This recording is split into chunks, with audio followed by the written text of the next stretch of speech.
Speaker sir, mic ఇచ్చినందుకు ముందుగా మీకు ధన్యవాదాలు. దయచేసి కట్ చేయకండి, నేను అంశంలోకి పోను. ముఖ్యమంత్రి గారు మాట్లాడిన దానికి క్లారిఫికేషన్ ఇచ్చే ప్రయత్నమే తప్ప నేను దయచేసి ఇతర అంశాల్లోకి పోను. కానీ మీరు దండం పెడితే జర మైక్ కట్ చేయకుండా. అధ్యక్ష, ఇప్పుడు గౌరవనీయులు ముఖ్యమంత్రి గారు సిద్దిపేట, గజ్వేల్, ఓల్డ్ సిటీ మీద ప్రజల మీద తన అక్కసును వెలగుచ్చే ప్రయత్నం చేసినారు. సిద్దిపేటలో కాంగ్రెస్ పార్టీ గెలవలేదనో, గజ్వేల్లో కాంగ్రెస్ గెలవలేదనో, ఒక్క నిమిషం, ఓల్డ్ సిటీలో గెలవలేదని ఆయన ఏమన్నారంటే బిల్లులు అక్కడ ప్రజలు కట్టలేదు అని అన్నారు. ఇది వాస్తవం కాదు.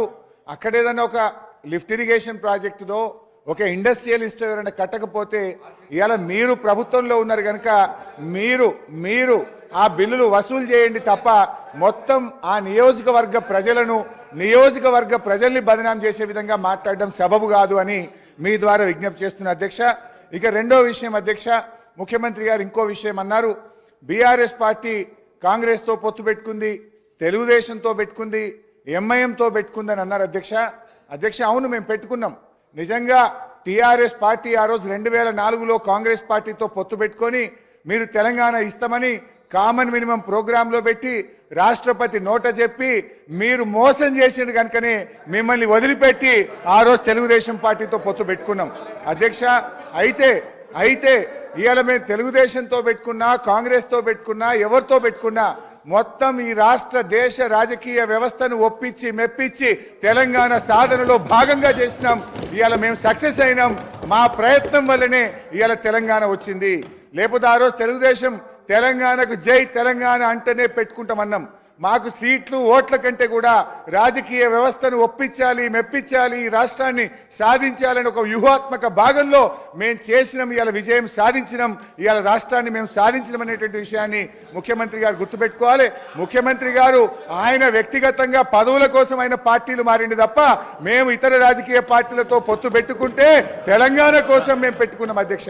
జూబ్లీ హిల్స్ ఎమ్మెల్యే గారిని కూడా జూబ్లీ హిల్స్ ఎమ్మెల్యే గారిని కూడా ఇవాళ అవమానపరిచినారు.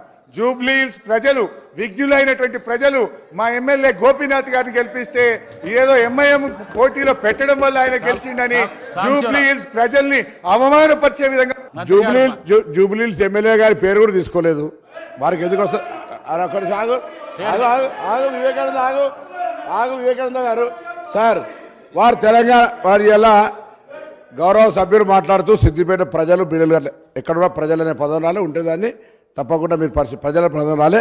ప్రజల ఒక నిమిషం సిద్దిపేట ప్రాంతానికి సంబంధించి వారు చెప్పినట్టుగా అది వాటర్ ప్రాజెక్టుదా ఇంకేదా ఆ డెఫినేషన్లో పోలేదు. అక్కడ నుంచి బకాయిలు రావాల్సి ఉండే వారు గౌరవ సమర్థవంతమైన శాసనసభ్యులు బిల్లు కట్టేయాల్సి ఉండే అన్నారు తప్ప దానికి మీరు అంతలో దొంగ అంటే భుజాలు జరుపుకునే అవసరం. తర్వాత మీరు చెప్తా ఉన్నారు ఇవాళ,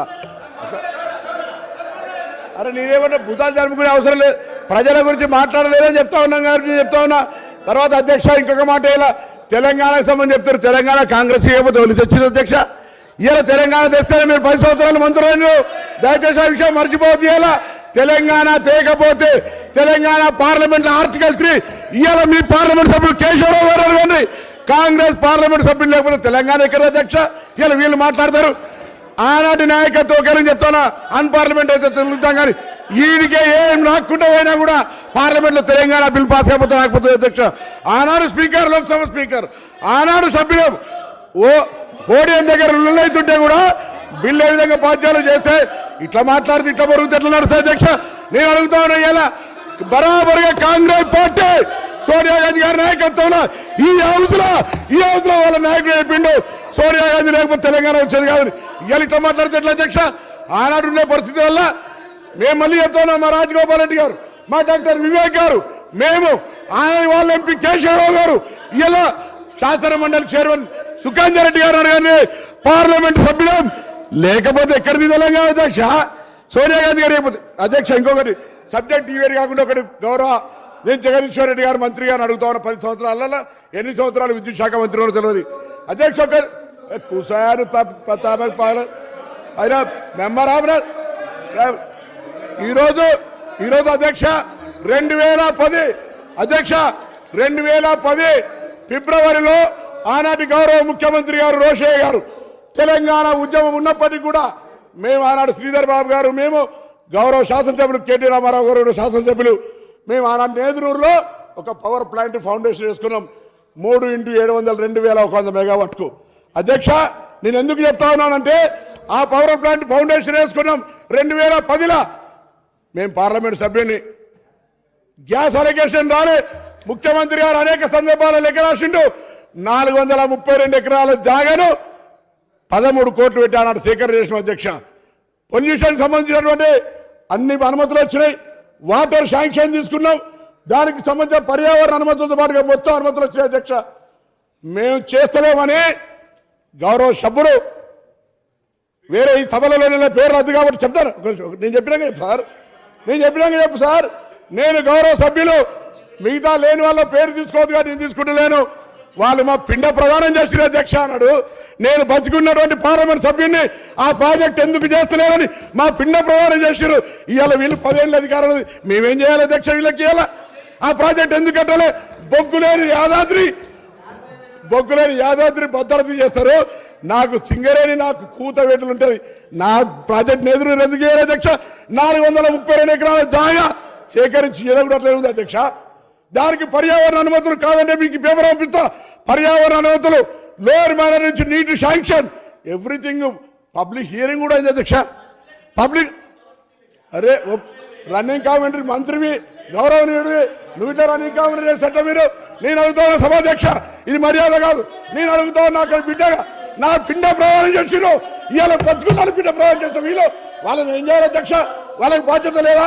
అని అడుగుతాను. 10 ఏళ్ళలో వీళ్ళు తెలంగాణలో మేము పొడిచినాం, మేము తెచ్చినాం, మేము బంగారు తెలంగాణ ఇచ్చాం. ఏం చేసిన అధ్యక్ష 10 ఏళ్ళలో? 10 ఏళ్ళలో ఎందుకు చేయాలి? 10 కరీంనగర్ జిల్లా ప్రజలకు ఆనాడు నాకంటే ముందు పార్లమెంట్ సభ్యులు గౌరవ చంద్రశేఖరరావు గారు తెలంగాణ ఉద్యమాన్ని, తెలంగాణ నినాదాన్ని కాపాడుకోవడానికి ఉప ఎన్నికల్లో మళ్ళీ గెలిపిస్తే నా చర్మం వెలిచి చెప్పులు కుట్టిస్తాను. ఈ ప్రాజెక్టు చేయవా అధికారంలోకి వచ్చినాక? మీ బాధ్యత లేదా? నా పిండ ప్రదానం చేసిన దాంట్లో ఈ శాసనసభ్యులు ఉన్నారే, ఇలా మీ బాధ్యత లేదా? ఇలా మీరు మాట్లాడుతాను అధ్యక్ష.